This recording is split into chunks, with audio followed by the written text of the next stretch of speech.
Our next speaker, Dr. Michael C.C. Adams, will discuss the psychological factors affecting why Union Army appeared to have what President Lincoln called the slows in pursuing the retreating Army of Northern Virginia after Gettysburg.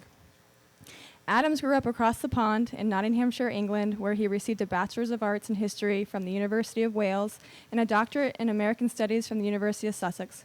In 1972, Adams joined the faculty of North Kentucky State College. He also served on the board of directors of the Kentucky Humanitarians Council. In addition to numerous articles, papers, and reviews in his field, Adams published 5 books on military history. In 2014, Adams published Living Hell, The Dark Side of the Civil War. This study takes an unflinching look at the human cost of the war, letting those who suffered through the era vividly describe their experiences. In 2003, Adams retired from North Kentucky State College with the title Regent Professor of History Emeritus. He continues to write actively, lead workshops at many institutions. Please join me in welcoming Dr. Michael C.C. Adams. Thank you very much. Thank you. It's good to see you here. It shows you have good taste. I would like to thank the Gettysburg Foundation, which is responsible for the Sacred Trust talks, in their partnership with the National Park Service, and congratulate the Park Service on its centenary. Great.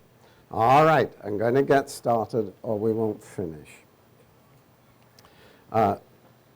When we were invited to take part in the Sacred Trust series, speakers were encouraged to consider a pivotal moment in the course of the war and/or the Gettysburg campaign, and if one had a recent book, link it to the topic.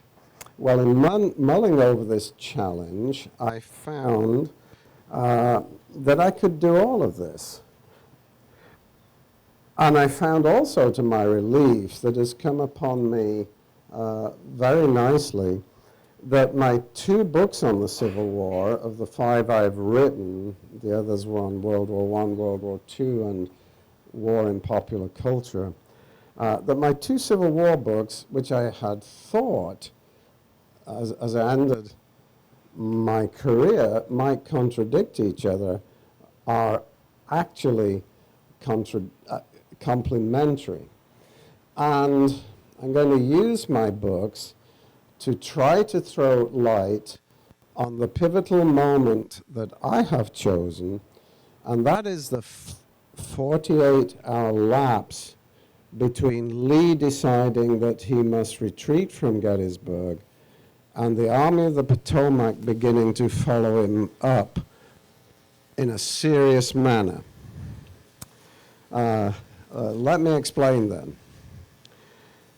My Civil War scholarship is bookended with my other work by 2 works. The first, Our Masters, the Rebels, came out in 1978 with Harvard. And the second, Living Hell, came out in 2014 with Johns Hopkins. Those 2 have very different theses, but I think they both relate to that 48-hour period that I have chosen. Why didn't the Army of the Potomac, having beaten Lee in a significant defensive victory, go after him as Lincoln wanted, to crush the Army of Northern Virginia before it could cross the Potomac safely into Virginia? The main thesis of my first book, Our Masters, the Rebels, which came out later in paperback as Fighting for Defeat, which kind of tells you the thesis, argued that Union generals, particularly in the East, tended to have what Lincoln called angrily the slows. In part, I argued that this was because they were intimidated by perceived Southern martial capabilities. These were often exaggerated, but people act on what they believe to be true, not on what is objectively true. So if I think, the earth is flat, it doesn't matter if you tell me it's round, I'll still believe that maybe. They were exaggerating the Southerners' military capabilities, I think, but they believed it. And this idea of Southern military preeminence grew throughout the pre-war period. It goes right back at least to the Revolutionary War, when George Washington was the leading general, and Virginia, along with Massachusetts, was considered one of the most important states, colonies, fighting for independence. Now, in the War of 1812, Massachusetts and New England had severe reservations about that war. They challenged it, threatened to secede because it hurt their shipping and commercial interests with Britain, whereas the South was very much gung-ho. So that began to increase the South's reputation as the nation's military sector. January of 1815, Andrew Jackson of Tennessee, with an army largely made up of Kentucky militia, beats the British at New Orleans. The Alamo, 1836, a seeming aristocratic figure, William Barrett Travis, leads a garrison composed of frontiersmen, Southern frontiersmen, such as James Bowie and David Crockett. And then in the Mexican War, again, many Northerners drag their feet. They think the Mexican War is a slaveholders' war to expand slavery. They don't support it. The leading generals and many of the volunteers in the Mexican War are Southern. Both Zachary Taylor and Winfield Scott are Virginians. And as you know from TNT's Gettysburg or Jeff Shah's novel, it is the Virginians that Lee hopes, more than the others, can crack the Union center on day 3 at Gettysburg. In the Northeast, the opposition to war comes to be seen as vulgar, materialistic. Do you remember that in 1861, Southerners say the Yankees won't fight, or if they do, we can whip them. One Southerner's worth 6 or 7 Yankees. One Southern anecdote in the newspapers said they interviewed a Southern volunteer from the country, a rural boy, and they said, well, what will you do if you come up against a Yankee? He said, well, buy his musket from him, and that'll be that. It's that idea that Northerners were after profit, Southerners were after honor. And that chases us into the Civil War. The Southern victory at Manassas, or Bull Run, emphasizes this idea that Southerners are the better soldiers. This is followed by Ball's Bluff, the Peninsula, and Second Manassas. All in some sense Southern victories, even though the Peninsula ends with Malvern Hill that costs the South dearly, but they drive the Yankees back. Now this sense Southerners were better soldiers, led to what Lincoln called, amongst his generals, the slows. They were cautious. And of course we remember that the North has to be on the offensive. They have to conquer the South. The South just has to hold out. So if you have cautious people at the top, your job is actually much tougher than it might have been the exemplar of this, and many of you who study the Civil War know very well, that the man who comes to exemplify this is George B. McClellan, who has the slows chronically on the peninsula and at Antietam, where he actually gets a copy of Lee's campaign plans and fails to act on them decisively. And foreshadowing Gettysburg, after he has won a defensive victory at Antietam in Maryland, he does not follow up aggressively, leading Lincoln to fire him. And McClellan did something that comes to characterize these cautious Union generals. He constantly overstates the numbers of men facing him. He says that in every battle he fought, and he maintained this throughout his life, he was outnumbered. In every battle he fought, he actually outnumbered the South. He never believed this. And Alan Pinkerton, who should have known better, fed McClellan the information he wanted to hear. But he had the slows chronically and missed opportunities. So Lincoln replaces McClellan with Ambrose Burnside, who said, look, I'm not up to the job. Proved it at Fredericksburg in December of 1862, where he was defeated disastrously by Lee. And again, there's an element of paralysis in Burnside sitting waiting for Lee to occupy Marie's Heights at Fredericksburg and then launching futile frontal attacks. So he goes, and we get Fighting Joe Hooker, who could have been the solution. He takes this demoralized army that by now is fighting basically to survive, fighting for defeat, as Charles Francis Adams Jr., an officer in the Army of the Potomac, said, we're fighting for defeat. He takes this army and brings it back from the dead. He gives them corps badges, which you see on many reenactors' caps now. They have unit badges like the British Army to give unit pride. He gave them furloughs to let them go home and rest.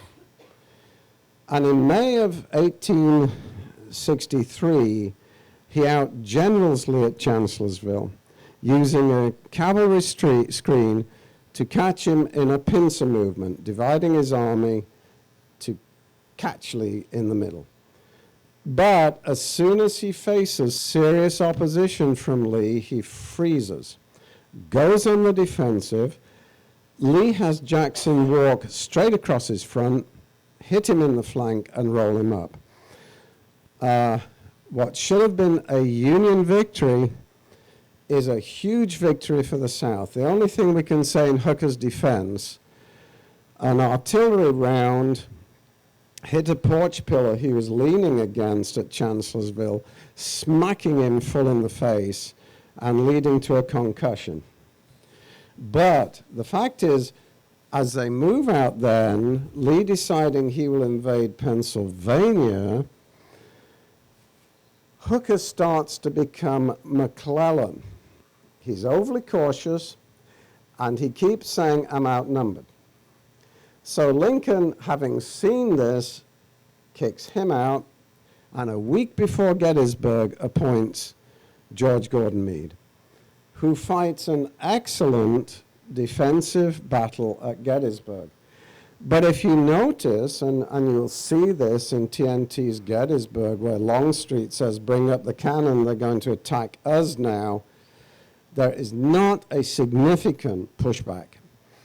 And it is 48 hours then before the Army of the Potomac sets off in pursuit. And here is Lee with a mutilated army, struggling to get back to Virginia, a huge wagon train of wounded, a badly, badly damaged army, and he gets away with it. Lincoln is stunned. We can get a glimpse of this from the congratulatory order or message that Meade sent to his army. On July the 4th, tomorrow, Meade issued General Order 68, a congratulatory address to the troops, saying, "Thank you, and it's now time to finish the job by driving the enemy from our soil." Our soil. Lincoln, reading this in Washington, says, quote, "My God, is that all?" And let's analyze why Lincoln thinks that. Meade believes that having stopped the enemy and pushed him away is good enough, as I say in my title. It's all we thought we could do. He doesn't expect to be able to demolish this beaten rebel army. And that word, that phrase, our soil, what Meade is conceding is that the territory south of the Potomac belongs to the Confederacy. That is very close to treason, because the Union is fighting on the premise that all of America is Union territory. There is no Confederate soil. Now, this attitude of Meade's, that we've done enough, we've pushed them back to their end of the playing field, we've fought defense, we don't need to fight offense, we've pushed them to their end of the playing field, is echoed by the dispatches of his generals. And this led a senior officer, Brigadier General A.P. Howe, testifying next year to the Joint Congressional Committee, House and Senate, on the conduct of the war. Howe asserted that top generals in the Army of the Potomac were still imbued with the defeatist spirit of McClellan. They would defend a position, but they had no zeal for the offense. Gettysburg certainly did not end the legend of Southern invincibility. Colonel Charles S. Wainwright, who commanded the Union artillery of the First Corps at Gettysburg, said that in his opinion, the rebel rank and file at that battle were superior to the Union. And Marcella Rudolph Patrick, the Provost Marshal General of the Army of the Potomac, said he felt it was frankly a mercy that the rebels left as they did. The Army of the Potomac could not safely attack them. So here you still hear this. When the Potomac's high waters stopped Lee crossing into Virginia, trapping him north of the river, Meade held a council of general officers on July 12. Only two, James Wadsworth and Oliver Howard, favored an attack. By the time they'd muddled through this controversy, the Potomac had fallen and Lee had escaped them. So that my first argument for the failure to bring Lee to account and inflict a possibly crucial, even in the East, war ending in the East, defeat on Lee, is that the senior generals of the Army of the Potomac did not have the offensive spirit to do it. On October the 9th, General Patrick, who I just mentioned, he was the head of Army intelligence, was told by his scouts that there was movement in the lines opposite of the Army of Northern Virginia, and he wrote in his diary, "I suppose they're preparing to give us our annual Bull Run flogging." Marcella Patrick didn't think too much had changed. Well, my second bookend, there's one when I was a young lad, another one when I'm an old relic, avoiding relic hunters. It's Living Hell, which takes an in-depth look at the human toll of the Civil War, of the fighting, of the suffering. And so my second argument for why there was no significant follow-up immediately as Lincoln wanted is that the exhausted state of the victorious troops reinforced the reluctance of the generals to act aggressively. The armies at Gettysburg, as we said, had already fought at Chancellorsville and then had to march hard into Pennsylvania in hot weather, lacking food, lacking water, filthy, covered in lice, often with the immune systems degrading.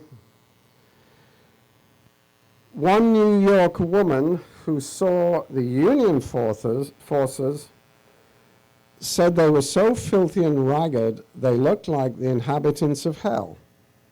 And the most popular word used by civilians to describe both armies was ragamuffins. Thousands dropped out of the columns on the march north, exhausted by the blazing heat or emotionally unable to face another savage encounter after Chancellorsville. The Northern journalist Whitelaw Reid described Frederick, Maryland as full of stragglers invading the saloons and the liquor stores and generally creating mayhem, but not facing the enemy.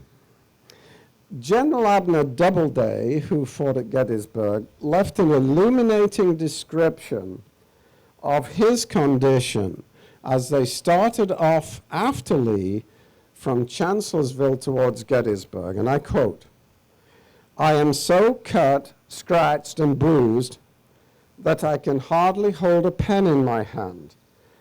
My limbs are covered with swellings from the bites of insects and torn from forcing my way through briars and thorny bushes. My eyes close involuntarily from lack of sleep and excessive fatigue. My legs are cramped from so much riding, and I have not yet succeeded in getting rid of the chill caused by sleeping on the wet ground. My clothes up to last night had not been taken off for a week, and as I lay down every night with my boots and spurs on, my feet are very much swollen." Now that's a general. Imagine what it was like for the foot sloggers.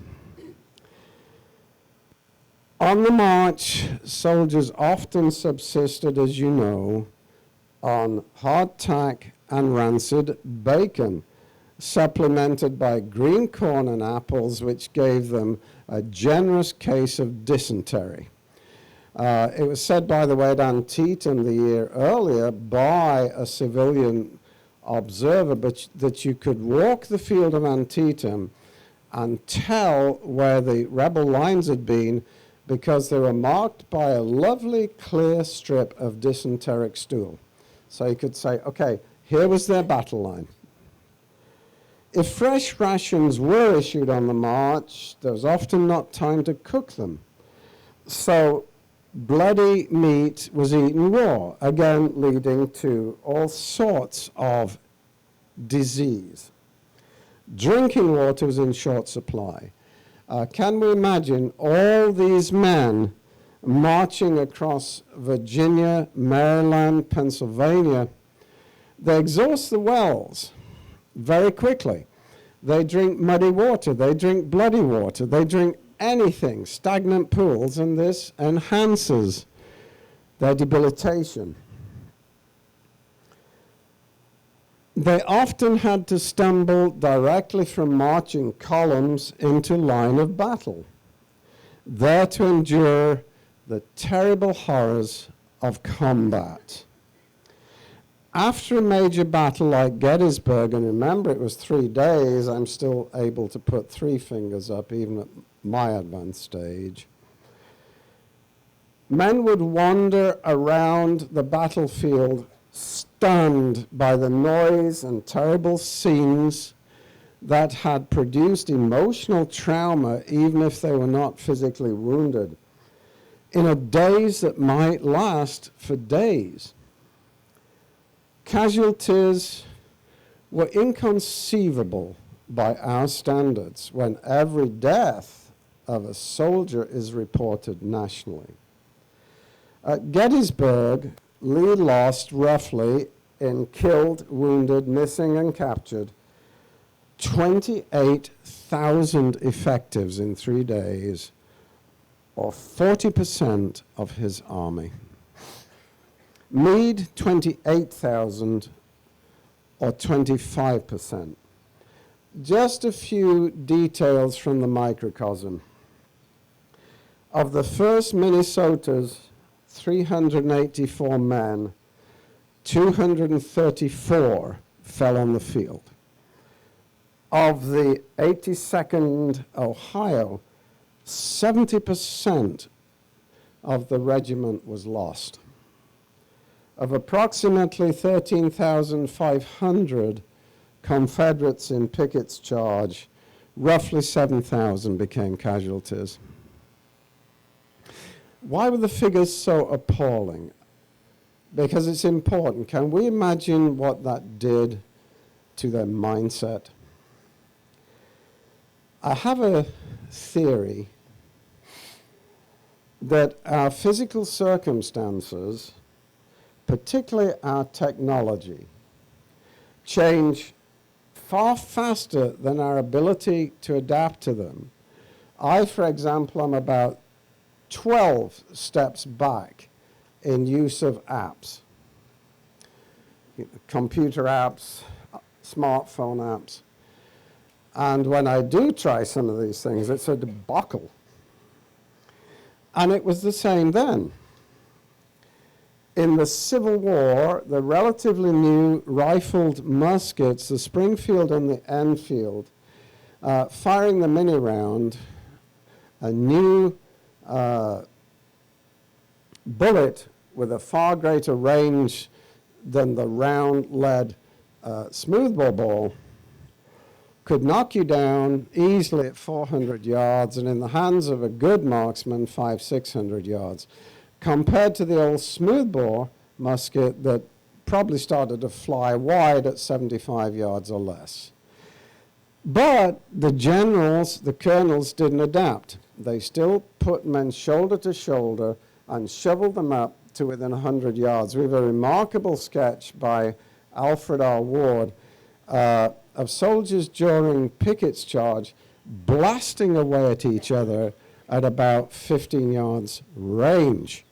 Now, this was absolute murder, added to by the new artillery, which you see all over the field, the Parrott rifle gun, Parrott rifle cannon that threw shrapnel-producing shell, and the Napoleon howitzer that threw solid shot, grape, and canister, which ripped men apart, tore them to pieces.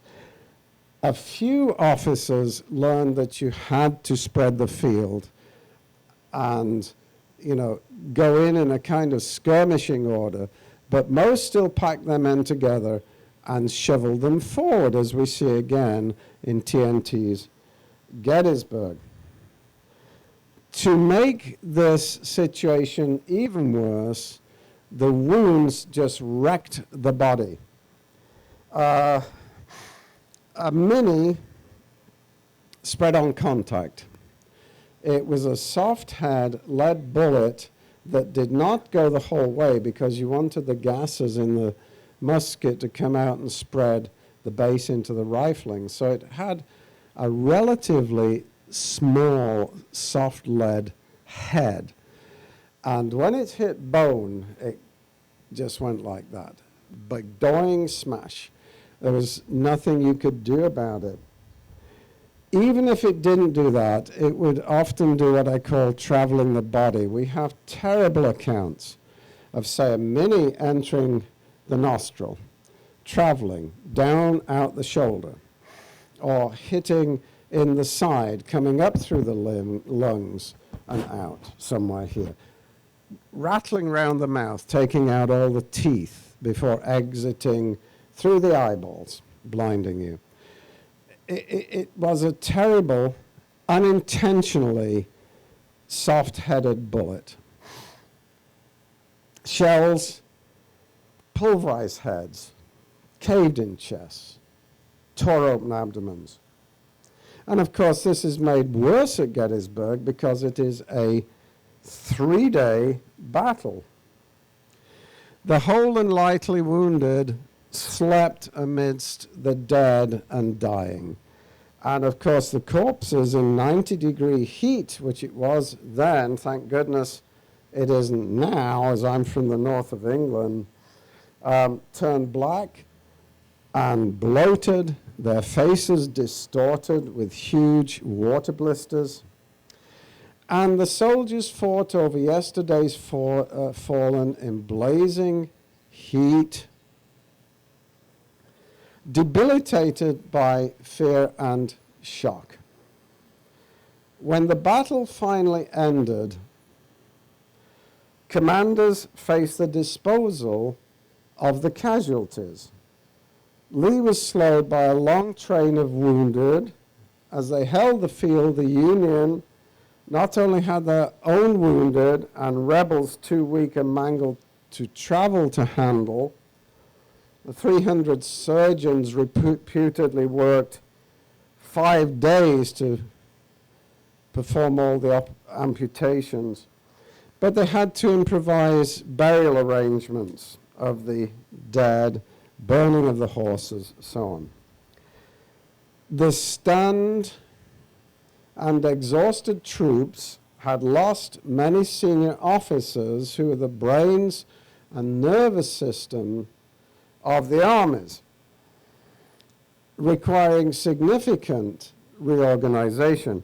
Now, here is Abner Doubleday again. You recall we heard him saying what a mess he was on the way to Gettysburg. This is his list. I think I caught 1 or 2 mistakes, which is fine. I make many mistakes. Confederate, he listed 6 generals dead: Armistead, Barksdale, Garnett, Pender, Pettigrew, Semmes. 5 seriously wounded. These are the Confederates: Anderson, Wade Hampton, Hood, Kemper, Scales. On the Union side, 5 generals dead: Farnsworth, Reynolds, Vincent, Weed, Zook. 13 generals seriously wounded and out of action: Barlow, Barnes, Butterfield, Doubleday himself, Gibbon, Graham, Hancock, Paul, Sickles, Stannard, Warren, and Webb. Now imagine if you, say, work for a corporation or an academic institution, whatever it is you do, if that number of top people suddenly are out of commission. Meade himself was reputedly psychologically drained by what he had been through, and the stress of taking command a week before the battle. On the rebel side, Georgy Pickett, after the charge that bears his name, was apparently found staring into the distance, weeping uncontrollably. And later in the year, he had to be relieved from command. But the role of the Army of the Northern Virginia was now to stand on the defensive. The extra emotional and physical stamina required for the offensive now fell to the Army of the Potomac, an army physically and mentally depleted, suffering disassociation, that is temporary inability to confront reality at every level, with a command system relatively weakened, and with generals who did not necessarily, all of them, have the offensive mentality to surmount these obstacles facing them. Now, interestingly, it seems to me, T. Harry Williams showed many years ago that Lincoln correctly diagnosed the defensive mentality of some of these generals, but I'm not sure that Lincoln really understood the condition of his armies after a major battle. I'm inclined to think that although he was developing into a first-rate strategist, he did not fully comprehend the grievous consequences of modern industrial warfare for those involved, not visiting the sites really until significantly after the fighting stopped. Well, whatever the case, the pivotal moment I have tried to illuminate this morning is the failure of the Army of the Potomac to trap and to crush Lee after Gettysburg. Maybe it was not possible. Maybe nobody could have done it, but it wasn't done anyway. The war in the East would go on. Lincoln did not know how to replace Meade. They're getting more top men than the Cleveland Browns. But when Ulysses S. Grant was made general commanding or in charge of all the armies, he chose, I think with Lincoln's prodding, to ride with the Army of the Potomac, pursuing the enemy with maximum unremitting determination. There's an interesting anecdote here. When Grant pushed into the wilderness in 1864, the spring offensive, Lee did not wait to be attacked, but assaulted Grant there. And a couple of his generals on May 5 rushed to him to warn him that Lee would flank them, roll up the army, and defeat them. Grant lost patience and said, as he exploded, "I am heartily sick of hearing what Lee is going to do.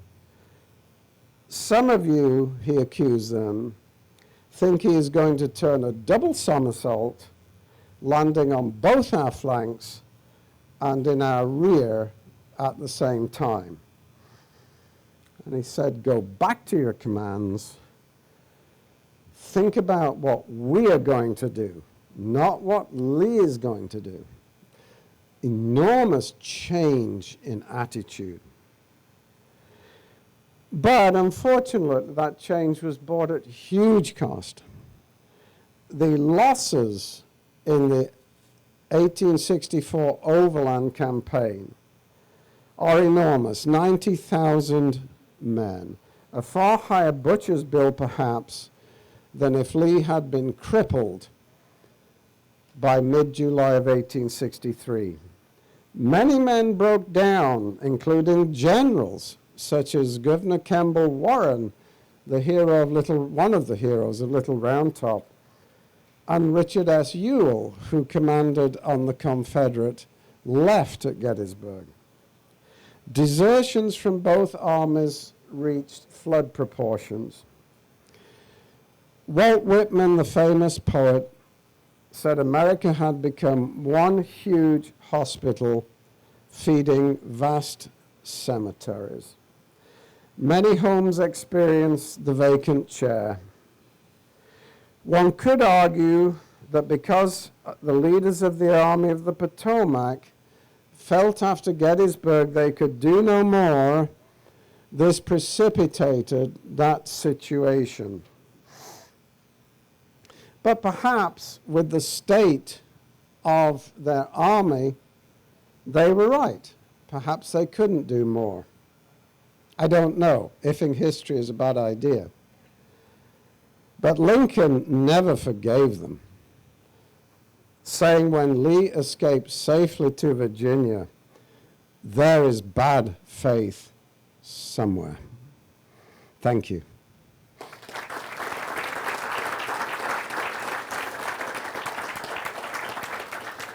And now, correct me where I went wrong. Sir. Meade didn't allow for any rations to be bought from Westminster to the Army of the Potomac. So you're talking about men who hadn't been fed, in addition to all the wounded on both sides. And it's raining. Yeah, that is an excellent point. And you said rain at the end? This is something fascinating, and I think we need meteorologists to come into the discussion after so many battles, and this goes back, for example, to Waterloo in 1815. Whatever it is, the gunfire, whatever is doing this, there is enormous drenching rain after battles, making it harder to move the wounded, unless they can catch it in their mouths, making them more miserable, slowing down the armies. So yes, thank you. That's an excellent addition. Could I please make a topical comparison here to the late Muhammad Ali? His rope-a-dope strategy, which seems counterintuitive, where he would stand against the ropes, allow his opponent to pound on him until he was wore out, then he could come out and take down his wore-out opponent. Now, it seems Grant in the wilderness was sort of was in a way standing against the ropes, allowing Lee to come out and pound on him, but Lee wore himself out, and Grant could then move on the worn out Lee after he had taken albeit a terrible casualty rate. Do you think this is a good comparison? I think it's very interesting. I don't know if I would give Grant that much credit. But it's certainly interesting, and as you say, it did work for him.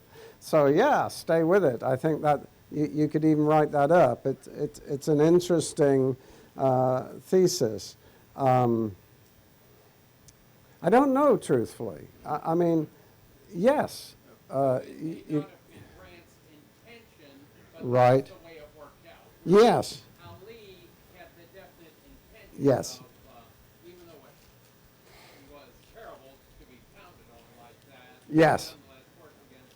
So as it worked, it may not have been the intention as it was with Ali. Yes. It did work that way with Grant. Yes, what I particularly like about your point is, Lee is seen, I think justifiably, as a great general. I mean, Chancellorsville is a remarkable piece of generalship, down, but not out. He comes back, wins the battle. But you can argue that Lee has where the Union generals are overly cautious, Lee is overly offensive. Could any army have done what he thought his could on July 3? I don't know. They almost pulled it off, but they didn't. And Malvern Hill is another example. And given he had less men, less resources, some historians have argued he should just have done what you're suggesting Grant did. Stand on the defensive and let the Union bash themselves to pieces. There was a problem, I think maybe going back to an adoration of Napoleon I, who fought in the age of the smoothbore musket, that the offense would always win. John Bell Hood is a good example of that mentality. George Custer another, which he continues up to the Little Bighorn. That defense would always win. Well, Hood more or less destroys his own army after he takes over from Joseph Johnston, defending Atlanta, ending at, Franklin. A terrible, terrible battle. And some of them could not rid themselves of that idea the offense will always win. And I think Lee may have been guilty. You see, if you've watched TNT's Gettysburg, a rather effete portrait of Lieutenant Colonel Arthur Fremantle prancing round in a scarlet uniform, which he would not have been doing. He'd been wearing a very sober blue field uniform. But he wrote what in my mind is still one of the better early accounts of Gettysburg. And he said there was no question in his mind that Lee was overconfident and asked of his men an offensive, let's say, elan, feeding into ability that could not happen. Again, I don't know. It is ifing history. Could they, if the supports had been better, have broken through? I doubt it. But that was Lee. His tendency was to say when Pete Longstreet was saying to him, I don't think we should do this, let's go away and fight somewhere else. He would say, no, the enemy's there and I shall attack him. Yeah. So good points. Thank you very much. Sir. I know that Lincoln wrote a letter criticizing Meade. Why did he not send it? And if Meade found out about that, how did he react? Yes, that's a very good question. I think he didn't send the letter because he felt the morale of the army, and of Meade in particular, was so fragile it would be counterproductive. But he did at one point talk to other members of the government about court-martialing Meade and even trying him for treason, which to us is mind-boggling. But Lincoln was so disappointed, I think. But he had the good sense not to send it. Was there a second? Did Meade find out about it and how did he react? I truthfully don't know. Does anybody in the audience know if Meade found out about Lincoln's stingy letter? I don't know if he did. I'm sorry. I'd say I can look it up, but I won't be here. I'll be in Ohio. Yes, sir.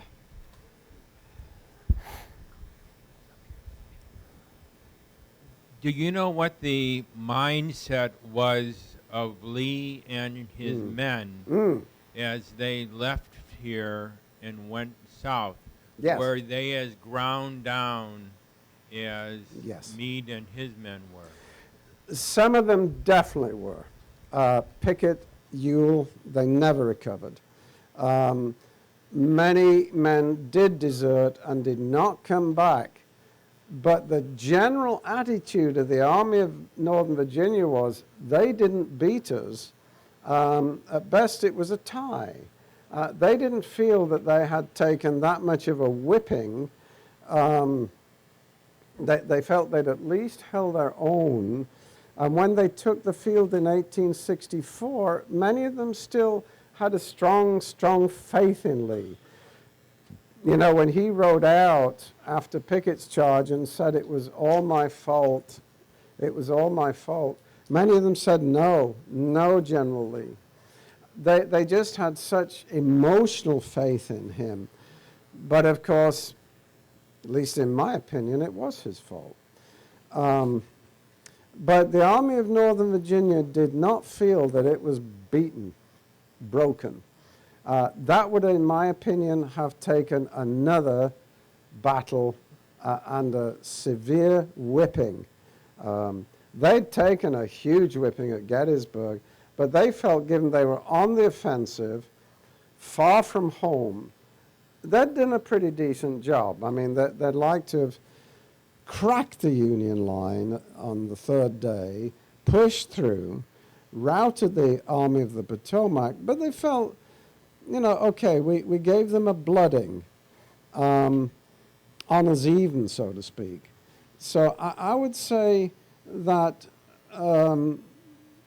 in many ways that was not an army that was broken. Thank you.